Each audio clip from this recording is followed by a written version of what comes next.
Good evening, ladies and gentlemen.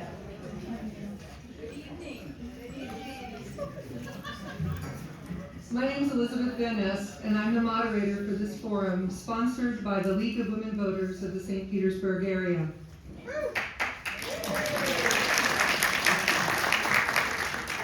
The League of Women Voters was founded 106 years ago, just before women gained the right to vote in 1920. We are a nonpartisan public policy organization that has never endorsed a political party or candidate. We encourage informed and active participation in government and work to increase understanding of public policy issues through education and advocacy. Tonight's forum features the candidates for Gulfport City Council, Ward 1. As a courtesy to others, please silence all electronic devices. This forum is being recorded by the League of Women Voters and will be posted on the League's website. The recording may not be edited or used for campaign purposes, and no other recording of this forum is permitted. If you have not yet submitted a question card, please raise your hand and a League volunteer will collect it and will address as many of these questions as time permits.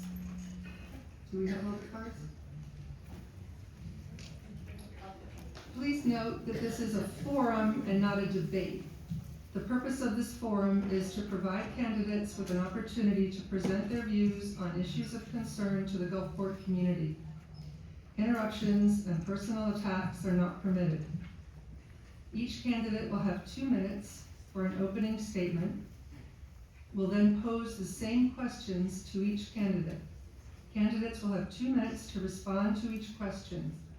A timekeeper will provide a 1 minute and a 30-second warning and a signal when time has expired. Each candidate will have 2 minutes for a closing statement at the end of the question and answer period. The views expressed by candidates this evening are their own and do not represent those of the League of Women Voters. The candidates will now make their opening statements, and we're going to begin with Ms. Daunch. Welcome. This Saturday, I went to Clymer Park and marched with hundreds of Gulfport community members to raise funds and awareness for Phelan-McDermott syndrome, which is a super rare condition, but because it affects one of us here, it affects all of us, so we show up. After that, I went to the Tap House, where people were supporting a local small business and celebrating local music and local musicians. And the way that Gulfport does that is by showing up. So the way that I best know how to show up for you is by running for council. I have a lifetime of public service experience. I have knowledge of how City Hall works. I can help you, guide you through complex systems and situations that maybe don't need to be that way. I plan on bringing some proven ideas from other communities to ours to help streamline our processes and help give more clarity and transparency to the programs that we have now. When I make decisions, I do the homework first. I read the papers, I read the agreements, I read the contracts so that I am best educated to give you the answers that you need to the questions that you have and to make decisions on your behalf. So, I'm running because this is how I know how to show up for all of you. Everyone in this community, I will represent you, I promise. Thank you, Ms. Daunch, and now Mr. Guenther. Good evening, friends and neighbors. For those of you who don't know me, my name is Joe Guenther, and I proudly called Gulfport home for over 30 years. The city isn't just where I live, it's where I built my business, raised my family, and invested my life. Gulfport has been home to 3 generations of my family, and that means something to me. My 2 children were raised right here in Gulfport. My mother, my father, decided they wanted to retire here in Gulfport. Like many of you, I didn't move here for politics. I moved here for the community. I've served on many city boards and community foundations. I'm very invested in the future of Gulfport and committed to service to this community. I'm running for city council because I believe in Gulfport. I believe the best decisions for Gulfport should be made by people who live here, work here, and understand this city from the ground up. I'm running with no party affiliation. I've been registered NPA since 1998. And I want to be very clear about what that means. It means I'm not running for a party agenda. I'm running for Gulfport. As a business owner here for 3 decades, I understand what it takes to keep the doors open, meet payroll, follow city regulations, and still give back to the community. I know how city decisions directly affect real people. As your elected official, I will commit to listening to you, being fiscally responsible with your tax dollars, smart, balanced growth that protects Gulfport's unique character, support for local businesses, and providing clear and transparent communication from City Hall. You may not agree with me on every issue, but what I promise is honesty, respect, and a willingness to work with anyone who wants what's best for this city. Gulfport doesn't need more division. It needs people who remember why we all moved here in the first place. I love this city, I believe in its future, and I would be honored to serve you. Thank you for your time, your trust, and most of all, your commitment to Gulfport. Thank you. And now we're going to alternate on the questions. So this first question is kind of a follow-on to your introductory remarks. But Mr. Guenther, we'll start with you. Is there one thing or a few that you were involved in or helped facilitate prior to your decision to run for city council that led to your decision-making to take on this campaign? Absolutely. I served as a board member, the vice chair, and the chairman of the Board of Adjustments. I did that for a number of years. More recently, I've served on the Charter Review Committee as the chairman of that board. I've seen what that interaction does, and at this point in my life, I'm ready to give back more to Gulfport. And Ms. Daunch? In the past few months, people have become aware that I'm running for council, but also they see me everywhere, so they ask me a lot of questions. So recently, I had some friends that were having trouble with speeding on their street. They live on 15th Ave, and they say people treat it like a highway. But they said they never got any response. Before that, they were given some information about how to follow up with it, and it never came to fruition. So as soon as they asked me, I reached out to their council person and the city official that's involved in that. And within a week, they had a plan to make that street slow down. I also recently had a question from a neighbor at Town Shores about a problem with their curbs and who was responsible, the contractor or the city, and how they could maneuver to ask people who to handle it or where to best get their information. And I was able to guide them who was responsible for it, and then also, sorry, I got distracted by that. But who is responsible for it, and then also give them the support that they needed just to kind of feel heard that they were having that problem and they didn't know where to go, and they were able to solve that problem and with no extra expense to their entire community. So that worked out really well. So people know that they can reach out to me, and that is really important to me that I can then represent them later. Thank you. Okay, Ms. Daunch, so we're going to start the next question with you. Can you talk about your vision for securing the town, especially downtown stores, from water intrusions during storms? So I recently have started really getting into looking at the presentations from Eckerd and the Tampa Bay Estuary Program about how to best shore up the shoreline with living shorelines and the oyster beds and things that will slow down the wave action that's coming in. Obviously that pluvial rain that's coming from up north that we have to deal with, the flooding, back into our community is something that we have to address as well. But that surge that's coming up, I think, is an important thing to deal with, and if we can deal with it in a natural way that brings wildlife there and just brings health back to the bay and guards us in the community, I think is the best way to see that. Mr. Guenther? I would say first off that meeting FEMA guidelines right now is one of the most important things for water intrusion. After these last 2 storms that we've had immense flooding. You see a lot of the homes in the area that are being knocked down. they're being knocked down because they didn't meet FEMA guidelines, they're non-conforming.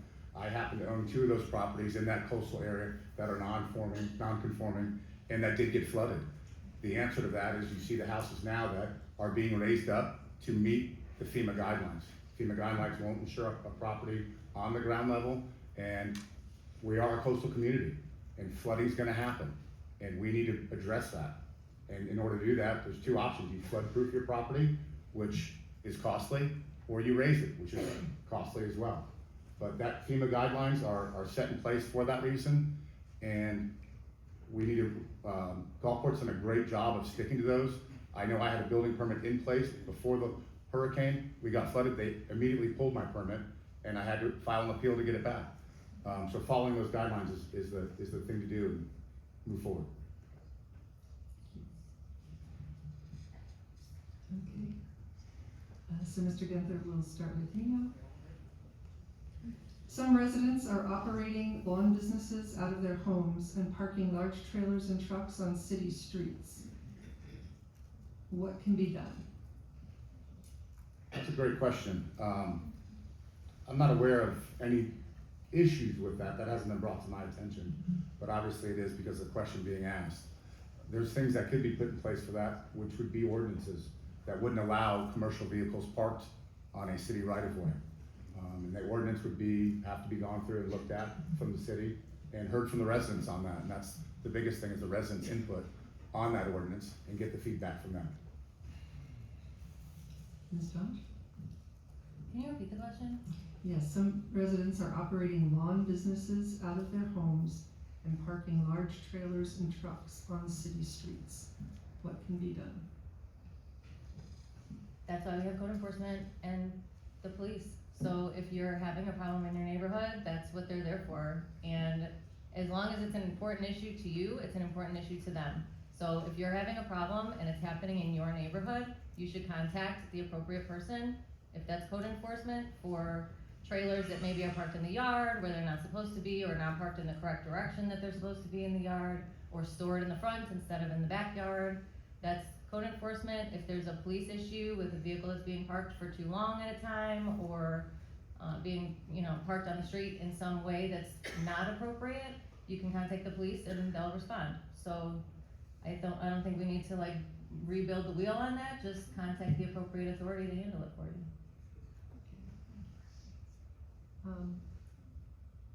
A related question, and we'll go with Ms. Daunch first.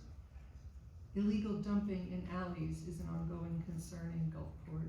What roles should the city play in prevention, cleanup, and enforcement, and what other solutions would you prioritize? Yeah, so prevention is hard because you have to see the people doing it ahead of time. You have to know who's doing it to know how to catch them doing it. Answering that call is easy. We have an amazing public services department, and when you call, they come get things. Unfortunately, if it's left on your property and not in the alley, then you're responsible for it. But it's an easy call. Call the city, they come pick it up and eliminate that problem. And they do a really good job of it. They've done it for me, and I've talked to other people, they've done it for them. So I don't know that there's necessarily a way to deter people from doing it, because you have to catch them in the act of doing it. And then already there are things in place to reprimand those people. They get tickets, or eventually that could escalate.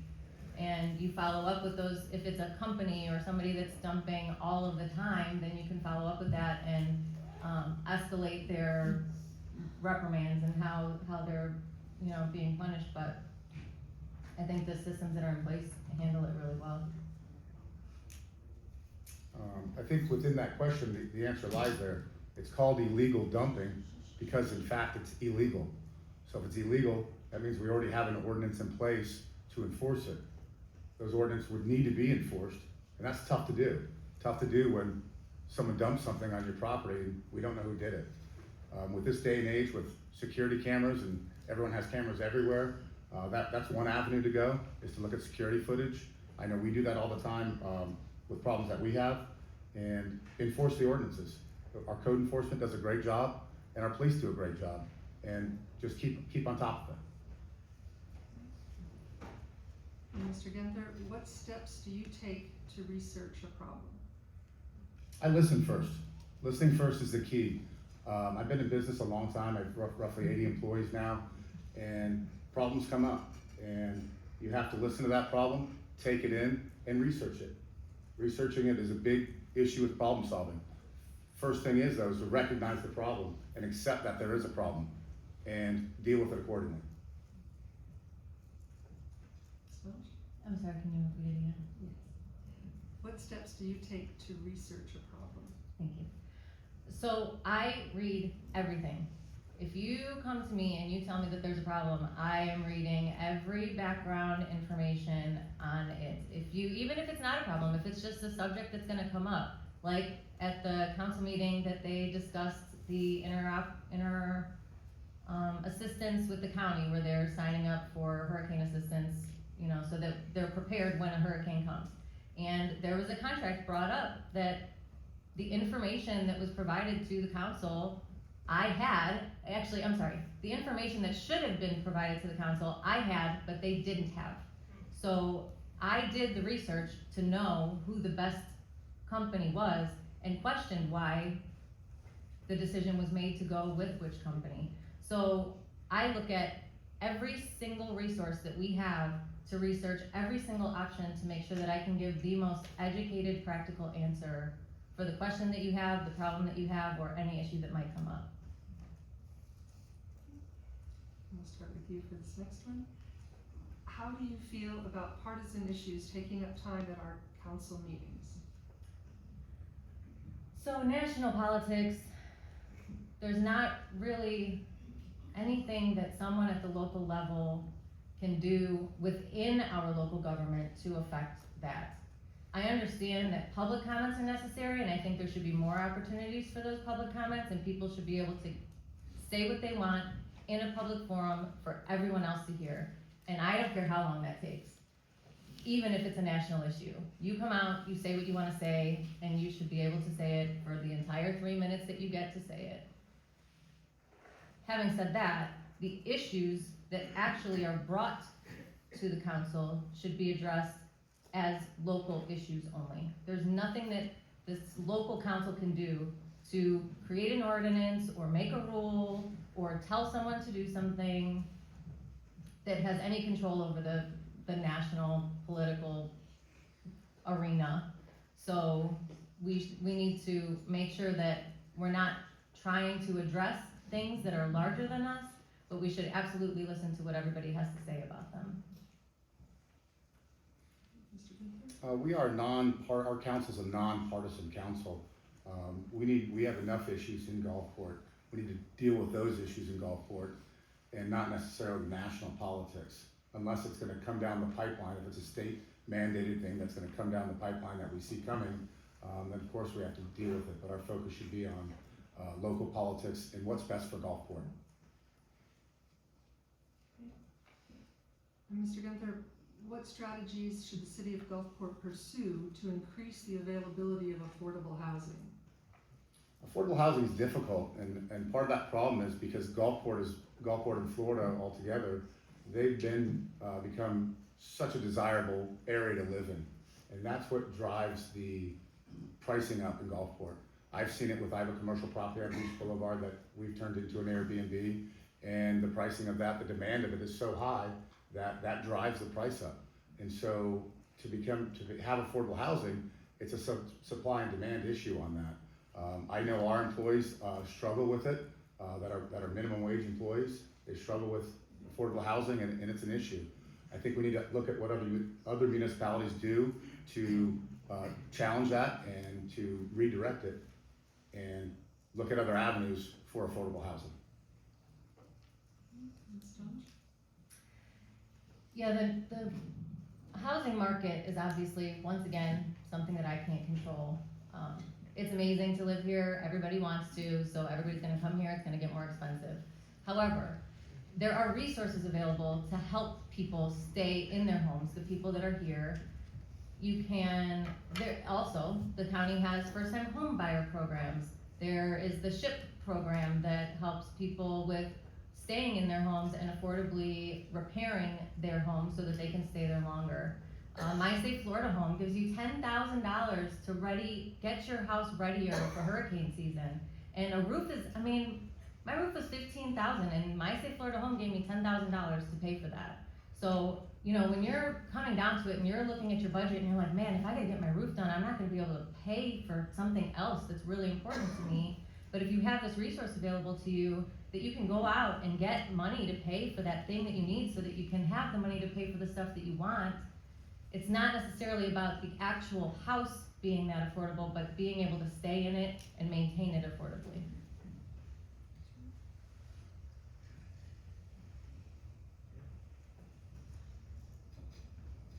If elected, how will you communicate with the residents of Ward 1 and ensure their concerns are reflected in city council decisions?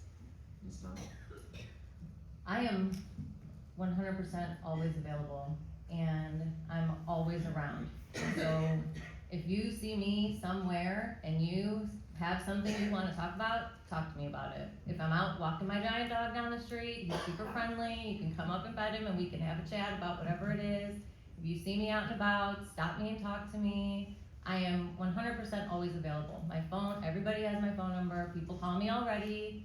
Everybody knows that they can contact me, and I'm just available. There's so many ways that you can reach me. There's social media, everybody has my number, everybody has all of my friends' numbers who also have my number. So I am the most reachable person that you could possibly want to talk to. I would keep an open door policy with being available. I would also have hours at City Hall, scheduled hours where people know that they could come in and come see me as a council person.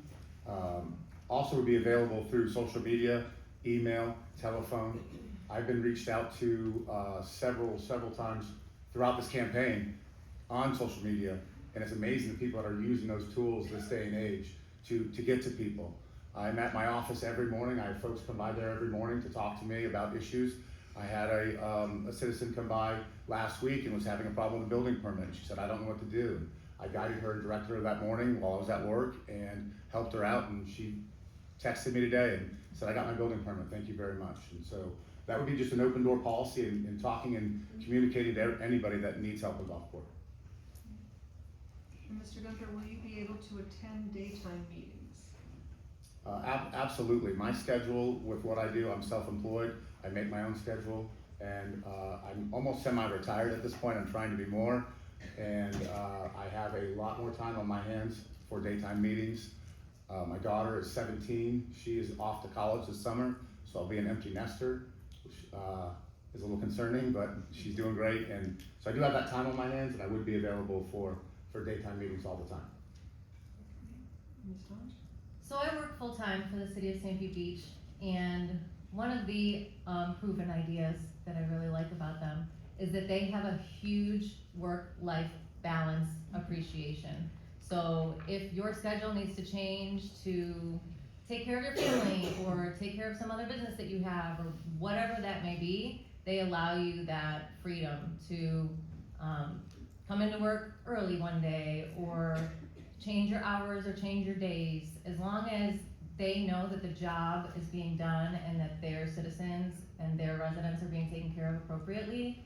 They really respect that work-life balance and allow us to move around. So if I have a meeting in the middle of the day that I have to attend, I can split my schedule that day and come in at 6 and leave at noon to go to the meeting and come back at 2 and work until I need to work. So it's a really great place to work, and I appreciate that I'll have that availability.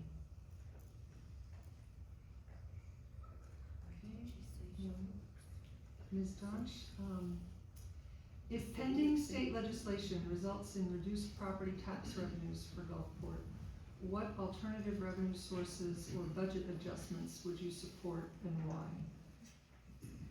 I thought a lot about that.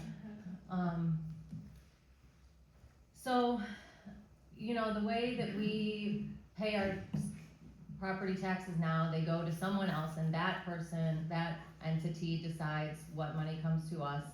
And today I was looking at, actually on our city's website, they show like the mill rate and how much of each dollar goes towards what things.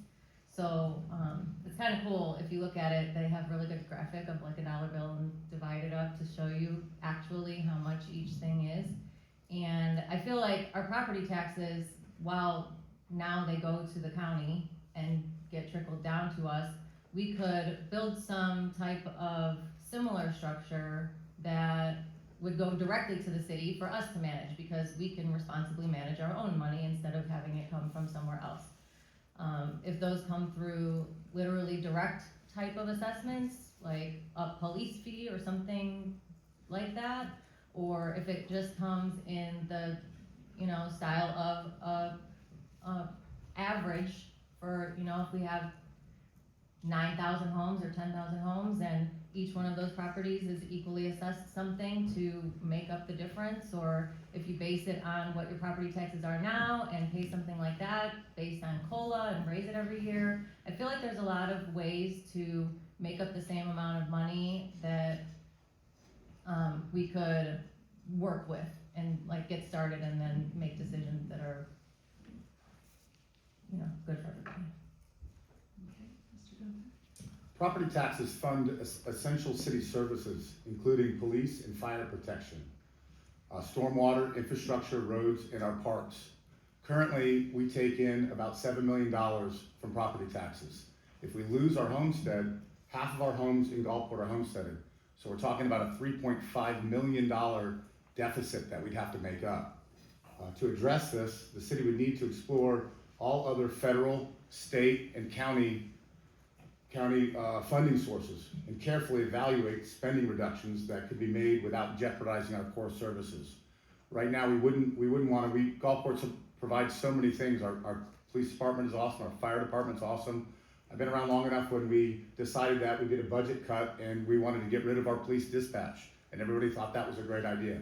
That was a disservice to Gulfport. Before you call the dispatch, you get the operator. They knew who you were. If you were at the casino and had an emergency, oh, you're at the casino, no problem. Now, you call 911. The first question they ask you is, what's your telephone number? My father fell and lacerated his leg before he passed, and they're asking me my telephone number. My dad lived in Town Shores at the time, and I had to tell them where Town Shores was. And they asked me the address. I said, I don't know, he lives in the Fairfax building. If we would have had our dispatch at the time, they would have known right where I was. So cutting core services like that is not the answer. We're blessed to have our own police and fire, but we need to look elsewhere for that funding.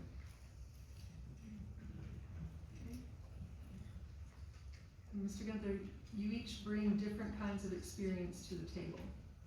How does your experience help Gulfport, and what is something that you respect or could learn from the other candidate? That's a great question, and it's you have two great candidates up here tonight, and we've all seen races where either candidate's not qualified and you're going the lesser evil. Both my opponent and myself are great candidates for this, and Gulfport's a win-win for either one of us. If I lose, it's still a win for Gulfport. If I win for Gulfport, because we're both qualified for that. My opponent is great at communicating, she's great at problem solving, and I can do a better job of that.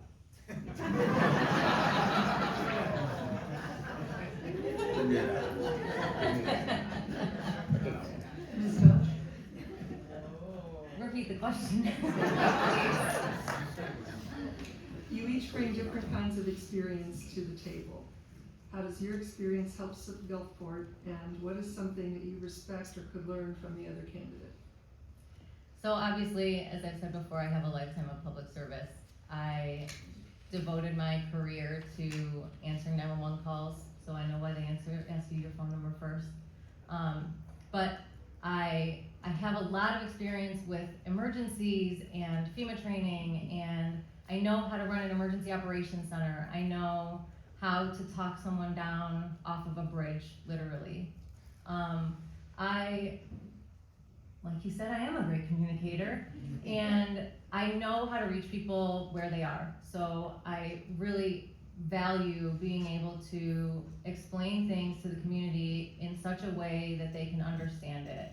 And I feel like a lot of times people feel left in the dark, or they read something and the language is just so, it just seems so much bigger than it needs to be, and I can kind of rein that in and speak to people in a way that they can understand the things that they need to have, to be able to do what they wanna do. And I have never owned a business, and I think it's an incredible thing to be able to do. I don't have that hustle. I am a 9-to-5 person, and I follow all of those, that structured life. So I applaud that, and I think the value of having over 30 years of living here and the knowledge and the history that comes with that is incredible. And I have that value of all of that time inside the city. Ms. Daunch, what is your position on the city investing in living shorelines and acquiring coastal land for conservation? And how should these investments be balanced with other city needs?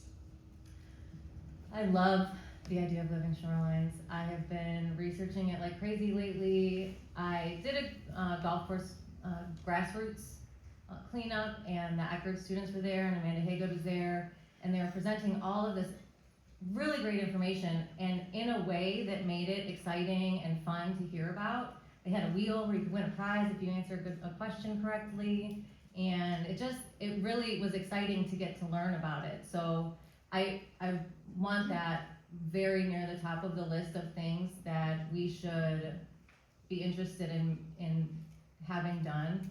Obviously, we have that watershed management plan, and there's some great things that have to build on each other from it.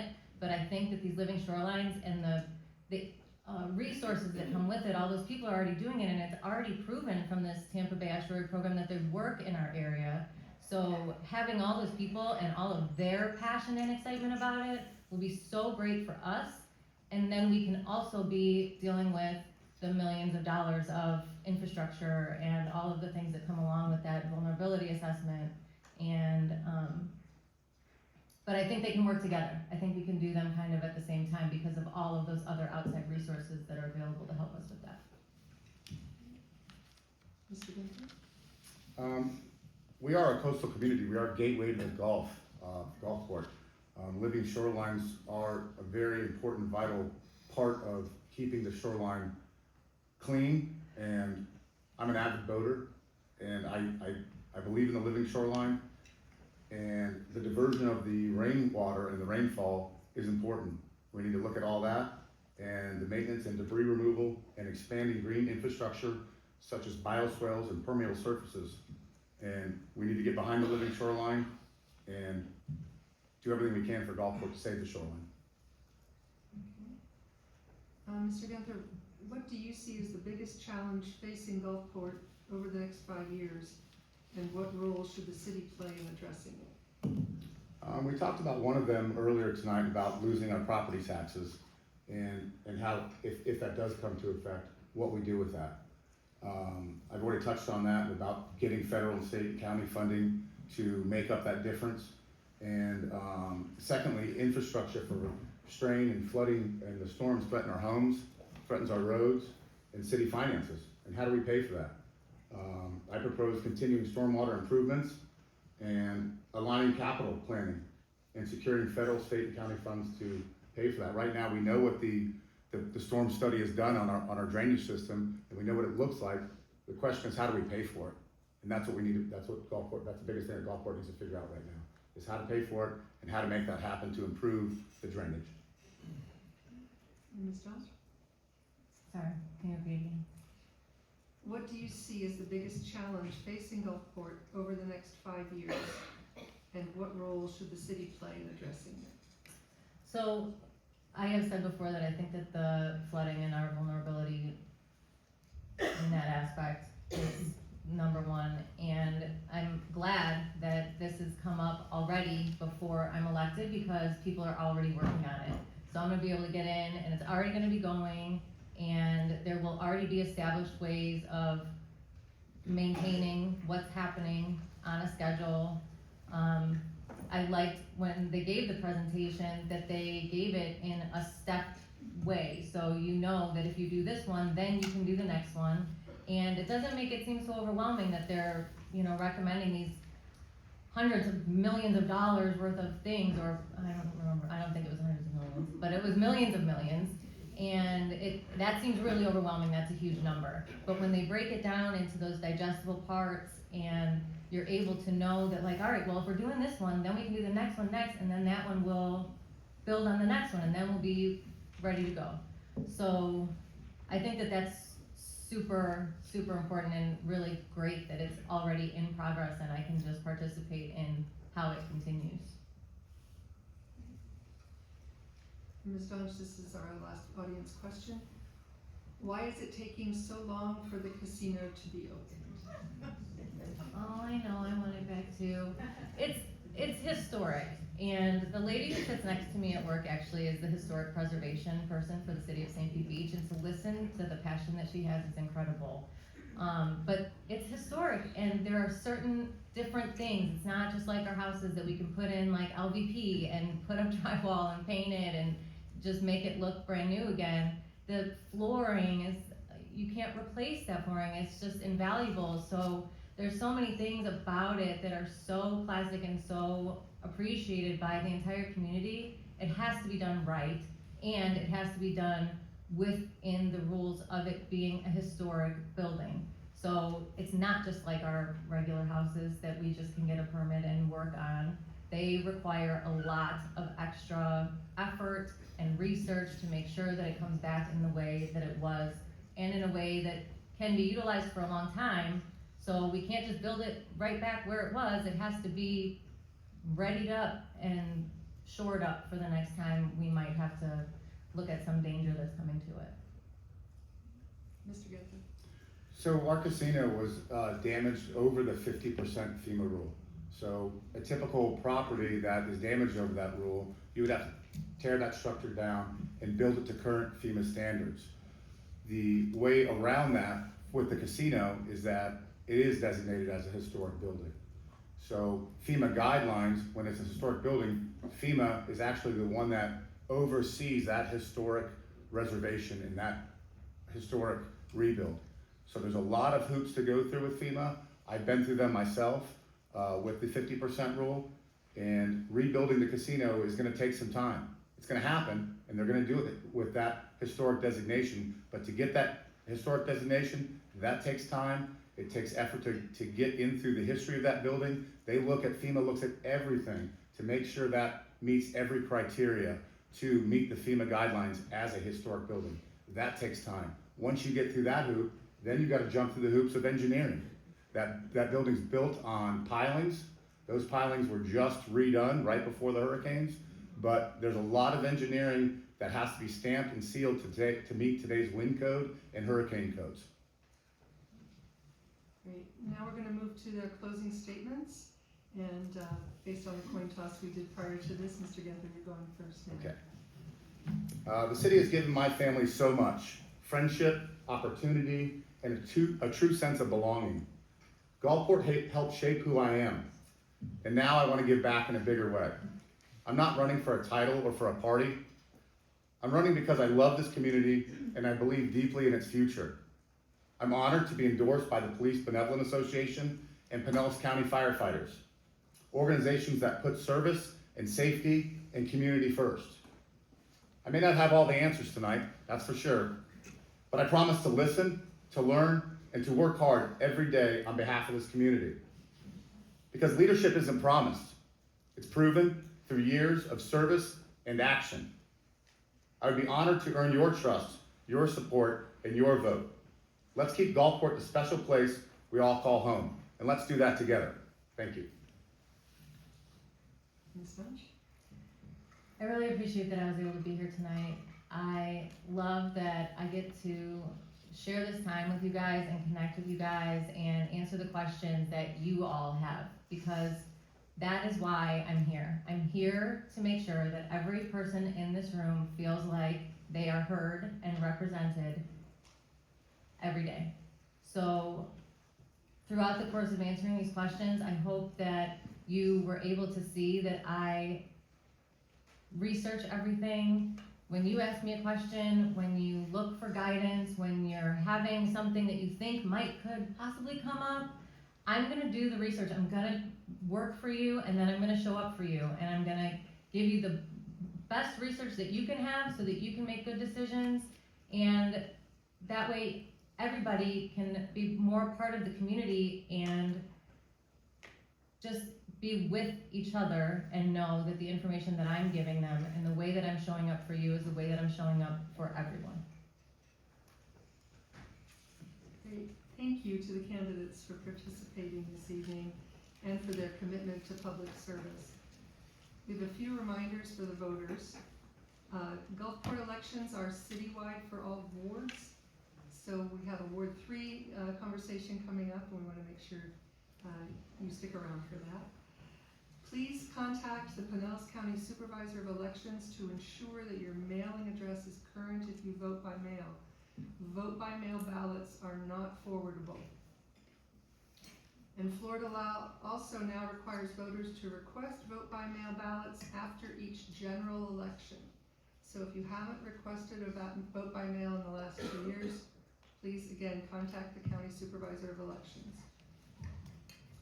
Vote by mail ballots must be received by the Supervisor of Elections no later than 7 p.m. on election day. Doesn't matter about postmarks, it's when they have to be received, so we're recommending you mail them at least 10 days prior. Nonpartisan information about the candidates and the election is available in the voter guide at vote411.org. Thank you to all the league members and volunteers who assisted with this forum, to the city staff for their support, to the Catherine Hickman Theater for hosting this event, and to all of you who attended. This concludes the Ward 1 forum. The Ward 3 forum will begin shortly. Good evening.